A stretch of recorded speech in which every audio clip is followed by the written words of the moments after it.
ದಿನವು ಇದು ವಿಶ್ರಾಂತಿ ದಿನವು, ಕರ್ತನಾದ ಯೇಸುವನ್ನು ಆರಾಧಿಸುವ ದಿನವು.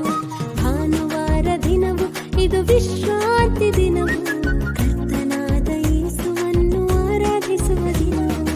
ಆರಾಧಿಸಿರಿ ಆರಾಧಿಸಿರಿ ಸೃಷ್ಟಿಕರ್ತನನ್ನು, ಆರಾಧಿಸಿರಿ ಆರಾಧಿಸಿರಿ ಸರ್ವಶಕ್ತನನ್ನು, ಆರಾಧಿಸಿರಿ ಆರಾಧಿಸಿರಿ ಸೃಷ್ಟಿಕರ್ತನನ್ನು, ಆರಾಧಿಸಿರಿ ಆರಾಧಿಸಿರಿ ಸರ್ವಶಕ್ತನನ್ನು.